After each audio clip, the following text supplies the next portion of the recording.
부모가 미성년인 자녀를 자신의 보호 속에 두고 키우면서 가르치는 것을 양육이라고 하는데, 양육에 사용되는 재반 비용을 양육비라고 합니다. 이혼 시 비양육자는 양육자에게 일정한 금액의 양육비를 지급해야 합니다. 또한 협의혼 시 정한 양육비는 당초의 결정 후 특별한 사정이 생긴 경우에 양육비 변경을 청구할 수 있고, 당초의 결정이 재반 사정에 비추어 부당하게 되었다고 인정될 경우에도 양육비를 변경할 수 있습니다.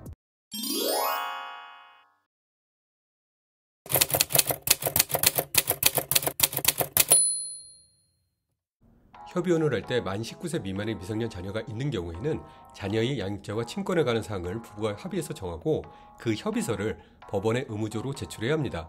법원에서는 협의혼 시 이혼과 미성년 자녀 문제에 대해서만 관여하게 되는데, 여기서 관여를 한다는 것이 이혼을 해야 하는지, 양육비를 얼마나 줘야 하는지, 양육권 및 친권은 누구에게 지정되는 게 좋은지, 면직교섭은 몇 회를 하는지 등을 같이 의논하거나 조언하는 것이 아니라 법원의 양식에 맞춰서 작성했는지 검토하고 서류 접수를 받아준다는 정도의 의미이고, 모든 사항은 협의혼 부부가 의논하고 합의하여 정하게 되어 있습니다.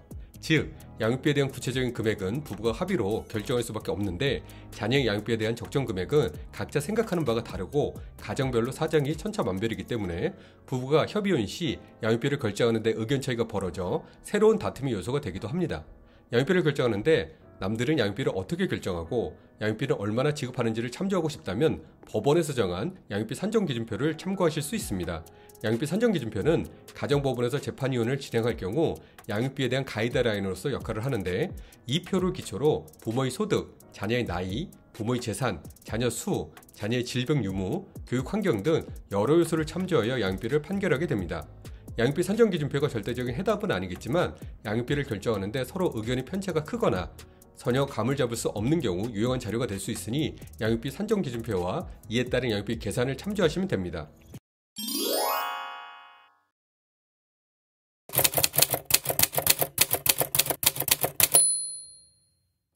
협의혼 신청 시 미성년 자녀가 있는 경우에만 양육자 및 친권에 관한 결정, 양육비 등을 정하게 되어 있습니다. 개별적인 양육기간은 각 가정의 사정에 따라 다르겠지만, 법이 정하는 기준은 자녀가 성년이 되는 만 19세까지를 양육기간으로 보고 있습니다. 그러므로 협의혼 양육비는 만 19세까지만 지급할 의무가 발생합니다. 과거 2013년에 민법이 개정되기 전까지는 성년의 나이 기준은 만 20세였고 현재는 만 19세가 기준이며, 앞으로도 법 개정에 따라 성년의 나이 기준은 달라질 수 있습니다. 특히 민법이 개정되기 전에 이혼하고 아직 자녀가 성년에 도달하지 않은 경우에 변경된 법에 따라 양육비를 만 19세까지만 지급받아야 하는지, 그 이전에 확정된 만 20세 기준으로 양육비를 지급받아야 하는지와 관련해서는 대법원이 변경된 법에 따라 자녀가 만 19세에 이르기 전날까지 양육비를 지급해야 한다라고 판결함에 따라 양육비 종료 시점은 개정된 민법 규정에 따라 만 19세까지로 보는 것이 타당합니다. 자녀가 성년이 되고 난 이후에도 자녀의 학업이 이어지고 취업을 준비하는 기간이 소요되는 등 현실적으로 양육에 필요한 금액이 적지 않게 들어가고 있습니다. 이럴 경우 양육자와 비양육자가 서로 합의만 된다고 하면 별도로 협의서를 작성하여 자녀가 성년된 이후의 양육비나 부양명 명목 등으로 금전 지급에 대한 보장을 받을 수 있습니다.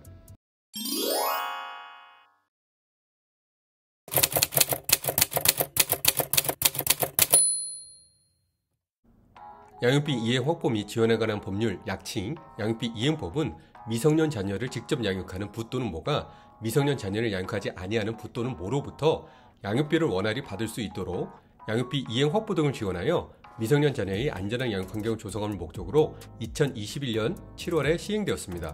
협의혼 양육비를 비양육자가 지급하지 않을 경우 양육자가 할 수 있는 조치는 다음과 같습니다. 1. 재산 명시 또는 재산 조회 신청.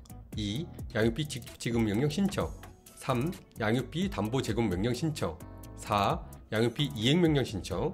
5. 압류 명령 신청. 6. 추심 또는 전부 명령 신청. 7. 감치 명령 신청. 8. 운전면허 정지 처분 요청. 9. 출국 금지 요청. 10. 명단 공개. 해당 조치는 양육비 이행관리원을 통해 도움받을 수 있으므로 양육자는 양육비를 못 받은 경우 이행관리원에 연락하시기를 바랍니다.